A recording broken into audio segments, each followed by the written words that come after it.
जय संविधान, जय भीम, महात्मा गांधी की जय, गोडसे मुर्दाबाद।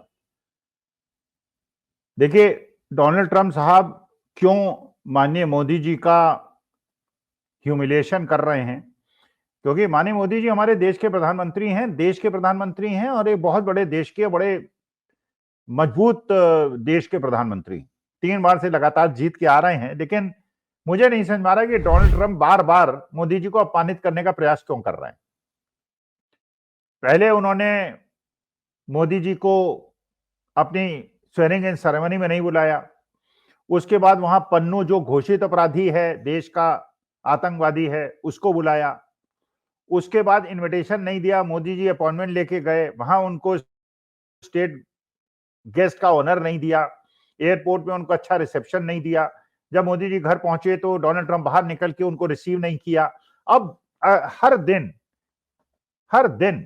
डोनाल्ड ट्रंप कुछ ना कुछ ऐसा कर रहे हैं जो कि मोदी जी के लिए तो क्या परेशानी वाला है, मेरे देश के लिए परेशानी वाला, मेरे लिए परेशानी वाला है। भाई कुछ भी हो, हमारे देश के माननीय प्रधानमंत्री हैं मोदी जी, 3 बार के चुने हुए प्रधानमंत्री हैं और हमारे देश की आन बान शान है और हम उनकी बड़ी इज्जत करते हैं। लेकिन जिस प्रकार मोदी जी का अपमान डोनाल्ड ट्रंप कर रहे हैं, हमें अच्छा नहीं लग रहा है। कभी वो हमारे देश के डिपोटीज को बेड़ियां डाल के भेजता है, किसी और देश को नहीं भेजता। जब से ये कानून बना है, उनके यहाँ डिपोर्ट कराते हैं लोगों को, उनको हथकड़ियां बेड़ियां डाल के नहीं भेजता, फिर उनको वीडियो अपलोड कर देता है जिससे हम लोगों का ह्यूमिलिएशन हो। फिर वो हमारे देश के लोगों को पनामा भेज देता है, पनामा में भी हमको बिना बताए भेज देता है। फिर हमारे जो वहां की एम्बेसी है, उसे जाके उन बच्चों के लिए कोई व्यवस्था करानी होती है।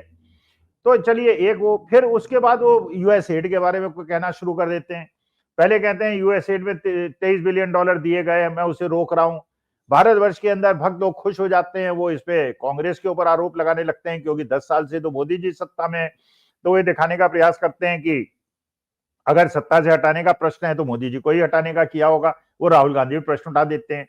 अगले दिन इंडियन एक्सप्रेस रिपोर्ट निकाल देती है कि नहीं, वो भारतवर्ष में नहीं, बांग्लादेश में दिया गया था। आज फिर डोनाल्ड ट्रंप साहब कह देते हैं कि नहीं, वो पैसा जो है मेरे best friend I have given to mister Modi. तो मोदी जी फिर वो कहते हैं भारत बड़ा पैसे वाला देश है, हम इस पे टैरिफ लगाएंगे, और उस बहाने दबाव डाल के F-35 भी भारतवर्ष को भेज देता है और अपने हार्ली डेविडसन की मोटरसाइकिल पे भी टैक्स कम करा लेता है, वहां की विस्की पे भी टैक्स कम करा लेता है। टेस्ला भी हमारे देश के अंदर अपनी कार को भेजने के और बेचने के चक्कर में आ जाता है, हमारे देश की ऑटो वाली इंडस्ट्री की बुरी हालत कर देता है। तो ये डोनाल्ड ट्रंप साहब कर क्यों रहे हैं? अब एक नई घटना है। अच्छा, उसके बाद फिर आपको पता ही है कि वो गवर्नमेंट ऑफ इंडिया को यूएस सेक जो है, SEC, वो एक लेटर लिख देता है कि साहब हमें गौतम अडानी साहब को सम्मन इशू करने हैं, उन्हें सर्व कराना है, तो गवर्नमेंट ऑफ इंडिया हमारी मदद करे और गौतम अडानी जी को ये समन इशू करा दे, सर्व करा देंगे तो इनको हाजिर होना पड़ेगा। फिर अडानी जी को परेशानी होगी तो मोदी जी को परेशानी होगी। अब एक नई घटना और सामने आ गई है। उस घटना में यह हुआ है कि अडानी जी ने अपनी अडानी ग्रीन जो इनकी कंपनी है, जो समस्या में फंसी हुई है इस समय, बेसिकली क्योंकि अमेरिका के अंदर जो सारा मसला है वो अडानी ग्रीन का है, जिसमें कि ओवर इनवॉइसिंग का और हवाला का और घूस देने का सारा मसला अमेरिकन कोर्ट्स में पड़ा हुआ है। तो अडानी जी ने यहाँ जितने भी फाइनेंसर्स हैं उनसे ये कहा है कि इसके अंदर जो डॉलर का लोन हमने उठा रखा है, इस कंपनी में डॉलर का लोन उठा रखा है, उसको रुपए के लोन में कन्वर्ट कर दीजिए।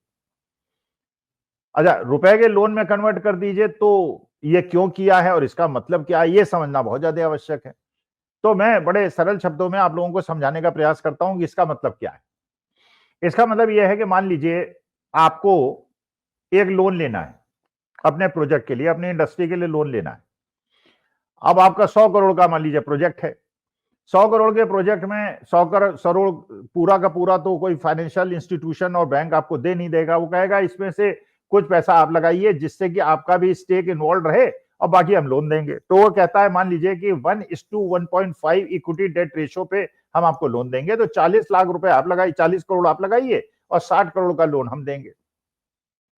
अच्छा, जब वो लोन देखेगा तो वो ये देखेगा कि जो लोगों ने दे रहा है, क्या आप इस पोजीशन पे होंगे कि उसके लोन का रिपेमेंट कर पाएंगे। अच्छा, लोन का रिपेमेंट दो प्रकार से होता है, आप लोगों को पता होगा, ज्यादातर लोगों ने लोन ले रखा होगा। एक इंटरेस्ट का पेमेंट होता है और एक प्रिंसिपल का पेमेंट होता है। भाई 60 करोड़ का अगर लोन वो देखेगा तो 60 करोड़ में अगर 10% के हिसाब से इंटरेस्ट लगता है तो 60 करोड़ का 10% 6 करोड़ रुपए साल तो आप इंटरेस्ट देंगे, और इसके अलावा हर साल वो कुछ ना कुछ प्रिंसिपल के इंस्टॉलमेंट्स भी लेगा। तो मान लीजिए 4 करोड़ के प्रिंसिपल के इंस्टॉलमेंट हुए 6 करोड़, तो हर साल वो आपसे 10 करोड़ लेगा। तो एक प्रकार की किस्त बना के वो आपको दे देता है कि जो ये आपने 100 करोड़ का प्रोजेक्ट लगाया जिसमें 60 करोड़ का लोन आपने लिया, इसमें वो इस प्रकार से आपके हर साल वो पैसा लेगा। और कैसे पैसा लेगा, ये किस चीज पे आधारित है? ये इस चीज पे आधारित है कि आपके प्रोजेक्ट के कैश फ्लोज कैसे होंगे।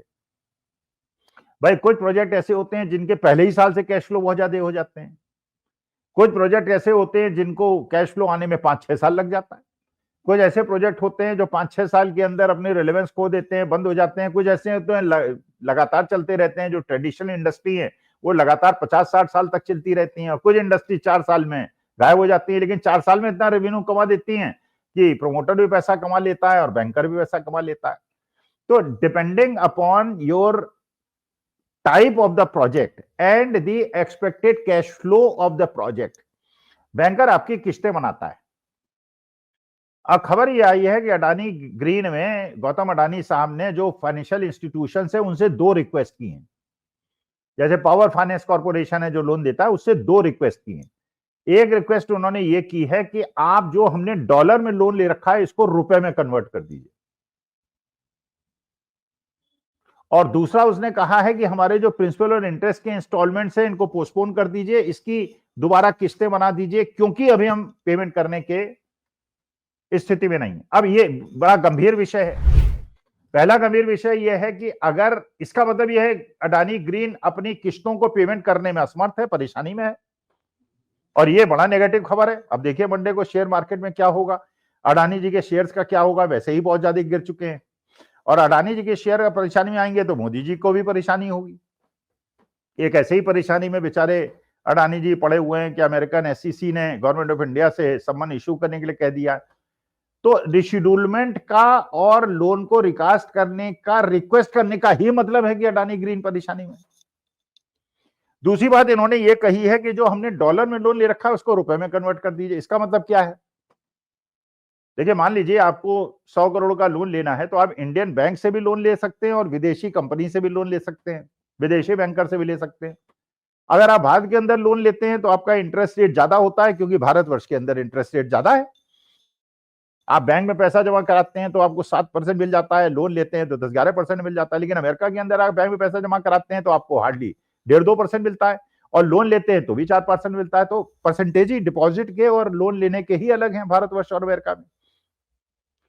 तो अगर आप भारत से लोन लेंगे, भारत के बैंकर से लोन लेंगे तो आपको 10% इंटरेस्ट देना पड़ेगा, और अमेरिकन बैंक से लोन लेंगे तो आपको 4% इंटरेस्ट देना पड़ेगा। तो क्या इसका मतलब हर आदमी को जो लोन लेना चाहे अमेरिका से लोन ले लेना चाहिए, अमेरिकन बैंक से लोन ले लेना चाहिए? तो अगर अमेरिकन बैंक से आप लोन ले लेंगे तो जो आप 100 करोड़ का लोन लेंगे और उस समय अगर रुपए 50 रुपए का हुआ तो 100 × 50 ये आपने लोन लिया, लेकिन अगर लोन रिपे करते समय ये 87 रुपए का हो गया तो आपको देना पड़ेगा 100 × 87। तो जितना आप इंटरेस्ट से पैसा जमाएंगे उससे 1.5 गुना आप जो है प्रिंसिपल आपका बढ़ जाएगा, और प्रिंसिपल बढ़ जाएगा तो आपके इंस्टॉलमेंट बढ़ जाएंगे, तो आपको फायदा नहीं नुकसान होगा। इसका मतलब यह है कि गौतम अडानी जी जब पावर फाइनेंस कॉर्पोरेशन से रिक्वेस्ट करते हैं कि साहब ये हमारे लोन को आप रिकास्ट कर दीजिए और इसको रुपए में कन्वर्ट कर दीजिए, इसका मतलब गौतम अडानी साहब को ये भनक मिल गई है कि रुपया बहुत बुरी तरह से कमजोर होने वाला है। क्योंकि अगर रुपया कमजोर होगा तो मैंने जैसे बताया कि विदेशी लोन जो आप ले रखे हैं वो महंगे हो जाएंगे, और अगर ऐसी स्थिति होगी तो आपके लिए बहुत ज्यादा परेशानी क्रिएट हो जाएगी।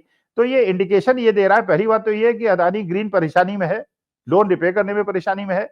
दूसरा, रुपए के कमजोर हो जाने से परेशानी में है, और इसलिए वो मानता है कि आगे भी रुपया और ज्यादा कमजोर हो जाएगा, इसलिए वो पीएफसी से कह रहा है कि इसको रुपए में कन्वर्ट कर दीजिए।